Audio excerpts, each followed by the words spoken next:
There's a debate now underway about what is the right way to fund vulnerable children through this. And the government's saying, well, we've already put a lot of money in with a boost in universal credit and more money to councils. What has the government done so far in terms of investment, and what does it mean to individual families? Yeah, I mean, that's right. And it's good, actually, that at least in terms of the language and the rhetorical commitments from government, that there is no debate here. Everyone agrees that in one of the richest countries in the world, there should not be children who do not have enough to eat from week to week.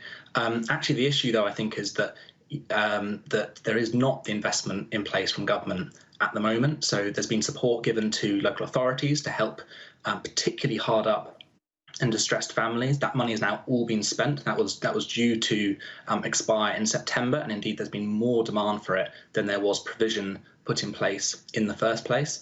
But I think stepping back, the real problem here is that the UK has one of the weakest safety nets of any advanced economy. And actually, the Prime Minister came forward, yesterday and said the best way to reach people who need support is through universal credit. And it's in that system where we are extremely wanting. We had a temporary uplift back in March, but that reversed 1/7 of the cuts that were seen over the last 10 years. And we actually have the fifth weakest safety net of any advanced economy globally. And that's the problem we're dealing with here. We have a safety net that doesn't catch people and is leaving children, in many cases, without food from one day to the next. How effective was that uplift in universal credit that we saw? I was listening to one single mother speaking on the radio earlier today, and she said, well, it was great. She got this extra bit of money for a short period, and then no sooner had she received that money than her council tax bill went up. So she was given with one hand and then taken away with another. Getting the money to the point of need, how is that most effectively done? Well, there are many pathways and routes to this. Funding local government properly, funding services properly is really important. But within universal credit itself, there's a problem where you either have to wait 5 weeks to get your first payment, or that can sometimes be brought forward as part of an advance payment, but you then need to pay it back as a debt out of your benefit payments in the future, basically just pushing forwards that issue into the future where people will become under financial distress. So there is a debate over how do you reach people, but actually the bottom line is we know how to reach people who need the money. We know the services that need funding. We know the systems that need to have cash invested in them. The problem now is just the amount of money the government is willing to invest in these policies. And so, to take that example of universal credit, yes, we had the uplift. That was £20 on average per family per week. It's £1,000 across the year. But as I say, it was about a fifth to a seventh of the value of money that's been taken away from those same families over the last 10 years. So they are still far, far worse off than they were in 2010, than they are now in a world where we have a pandemic, we have economic insecurity, we have people losing jobs and their income, and the system is actually weaker than it was in our recent history.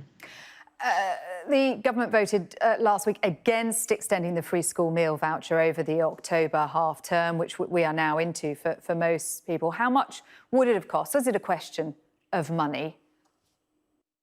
It shouldn't be a question of money, because it costs about £20 million a week to provide that voucher for the 1.4 million children that are currently estimated to need it. Now, that £20 million might sound like a really big amount of money, but so far government has put 200 billion, that's 200,000 million pounds, into different measures to support people and businesses over the last 10 months during COVID. So this is really a tiny, tiny rounding error. And to put it another way, government spent twice as much every day on Eat Out to Help Out, every one of those Mondays to Wednesdays, to subsidise meals for people who could afford to go and eat out in a restaurant. That cost twice as much a day as 1 week of paying for free school meals for children during the holidays. So it absolutely should not be a case of money. It is about political choice and the things that government are choosing to prioritise at this moment in time. There are those, though, that would say that handing out free school meal vouchers, supermarket vouchers over the holidays doesn't actually get to the root of the problem. It's just a sticking plaster for now. It's a much, much bigger structural change that's needed to tackle the causes of this.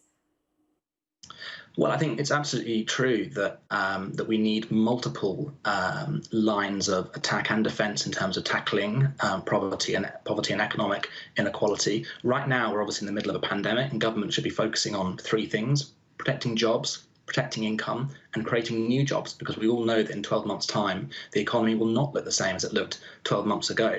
And the government needs to be prioritising each of those. At the moment, they started off well on job protection back in March. They should be, praised for the furlough scheme they put in place. They've had to now be forced to extend that, whereas many other countries did that months ago. They extended their furlough schemes deep into next year. Government has had to do that at the last hour, costing many jobs. But the other two elements that I mentioned there, job creation and income protection, we're still woefully behind other countries. Our social security system, as I said, is the fifth weakest out of advanced economies. And so far, government has not put forward a serious programme for creating jobs for people to move into in the sectors that we know are going to struggle now over the medium term.